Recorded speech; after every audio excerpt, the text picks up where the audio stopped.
G5 from the field, leading the way with 11. The Bulls by 3 after 1.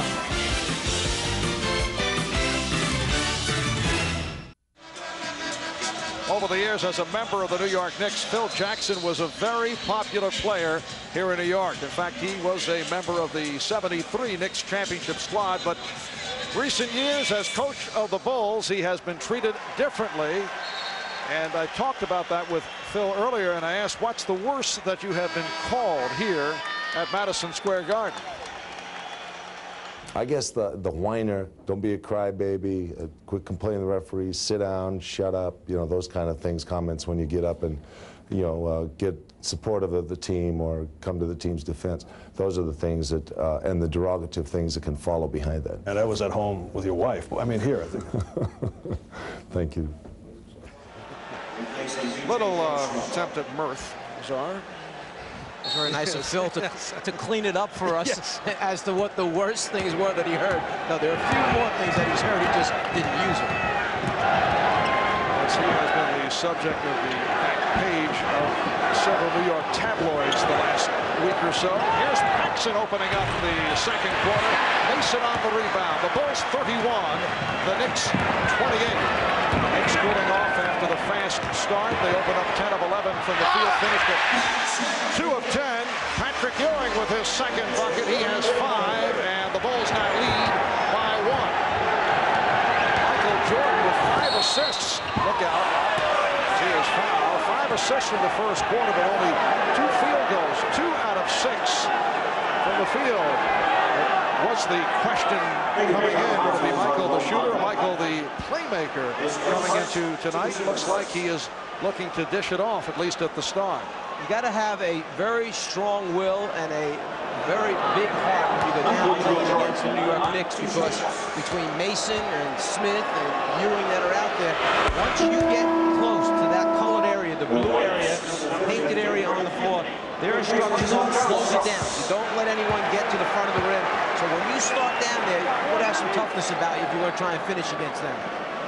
Well, the only member of the media to be on speaking terms with Michael Jordan the last few days, Ahmad Rashad, apparently had a quasi-chat earlier on the subject of would he be a playmaker or a scorer tonight. Ahmad, do you have some words for us? Yes, I do, Marv. He said that he hoped he didn't have to score 54 points. The only goal he had in mind was to try to get 10 assists. Marv?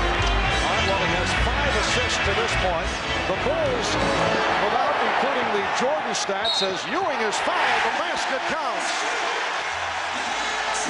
And Ewing will go to the line. The Bulls are 12 for 17. Without Michael Jordan.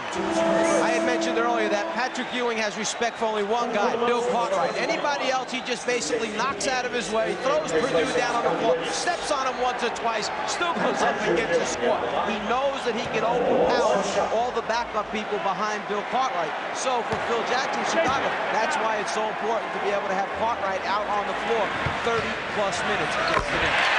Scott Williams picked up the foul, his second. The Knicks and the Bulls are tied at 33. Here's pressure from Smith on the ball as Tucker moves it across. Tucker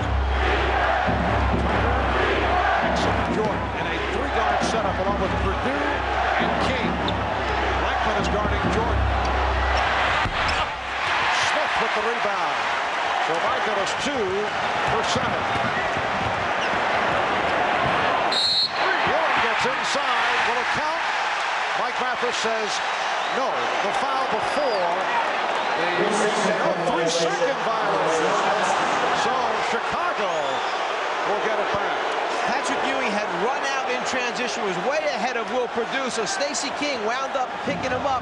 They battled in the lane while Ewing tried to hold him on his back to get the pass. But as we mentioned earlier, if you don't get it to him at just the right time, then it becomes the story. Tied at 33. Shot clock out of 2. Out of 1. And once again, a palm called on Jordan. Second palming violation by Michael Jordan. Let's give a little credit to Rolando Blackman for doing a good job of keeping Jordan in front of him, and then as he tries to get down to that left baseline, he loses control of the ball, a turnover. Third turnover for Chicago, all three by Jordan. Knicks with 4 turnovers. Scottie Pippen check in. Pippen for Tucker, who just committed that foul. This was their second team foul. Smith, Ewing, and Mason now on that big front line. Anthony and Blackman in the backcourt. Rolando Blackman. Yes.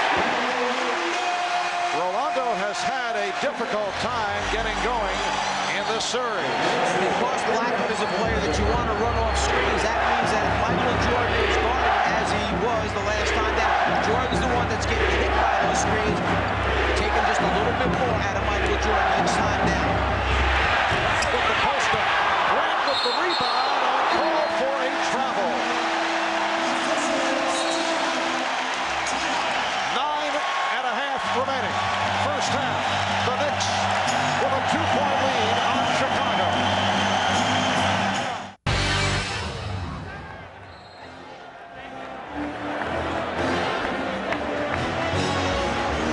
The Bulls have missed 5 straight, 8 of the last 10. The Knicks in the midst of a 5-0 run. And the Knicks with a 35-34 lead. Mason to the crossover. And he is fouled.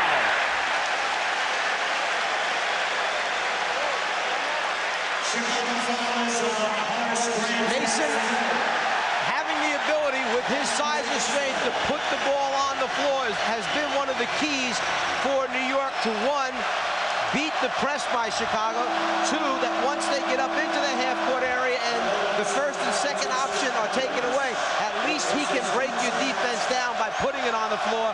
That's why Pat Riley has to have him out there X number of minutes each night.